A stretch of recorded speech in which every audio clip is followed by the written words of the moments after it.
Section 1.3 Linear Equations in Two Variables. Your life is the sum of the small yet consistent choices that you make and do each day.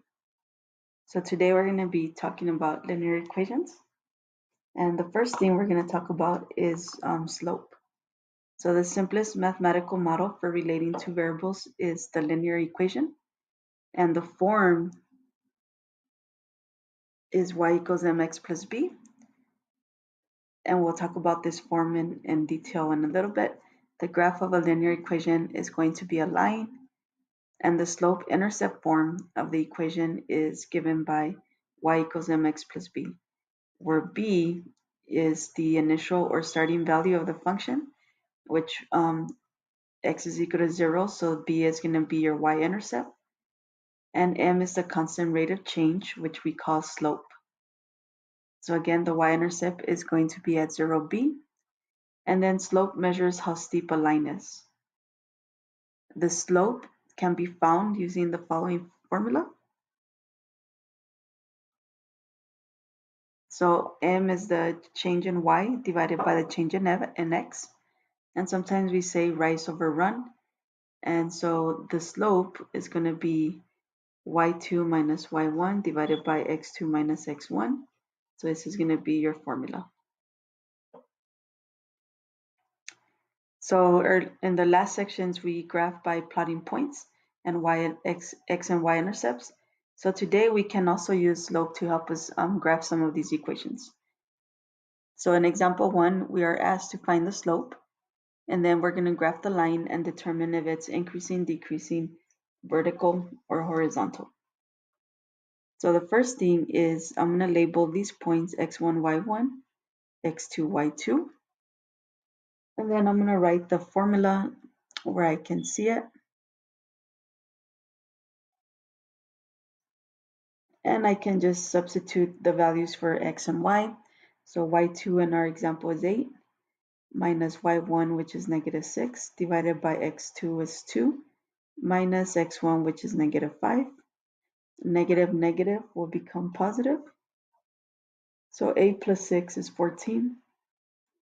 2 minus negative 5 would be 7. And so we get 2. So our slope here is 2. And so let me just plot these graphs. So I'm going to plot these points, negative 5 and negative 6. So right here, and then 2 and 8. And graph the line. Okay, so you can see our line, if we go from left to right, then this line is increasing. And notice that our slope is positive. So for letter B,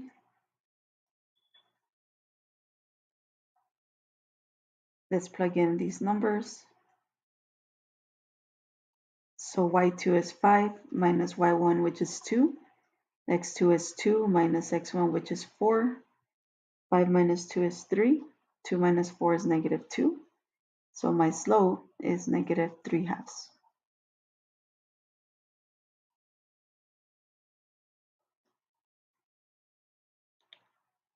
Let's plot the points. So we have 4 and 2, and 2 and 5.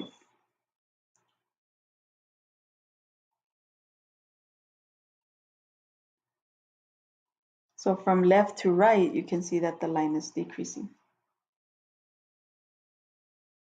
And notice that the slope is negative.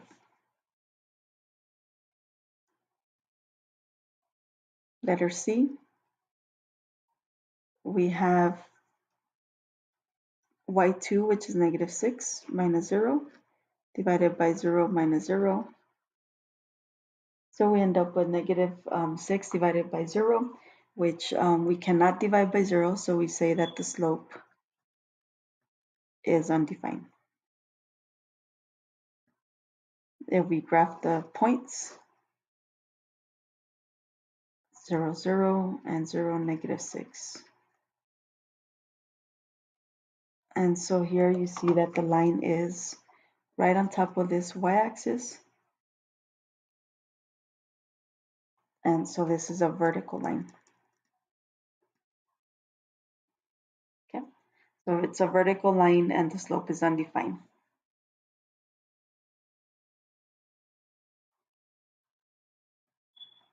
So here we get y2 is -1 minus x2, which is -1, 3 minus 0. So we get 0 divided by 3, which is 0. So my slope is 0. If we graph the line, then we get 0, -1, 3, -1. And so we get a horizontal line and the slope is 0. So to summarize these 4 examples, the slope determines if the function is increasing, decreasing, or constant. And so if we look at the example 1, y equals mx plus b is an increasing function if the slope is positive. That was the first graph here. And it's going to be decreasing if the slope is negative. And y equals mx plus b is constant or horizontal. Constant just means it's a horizontal line.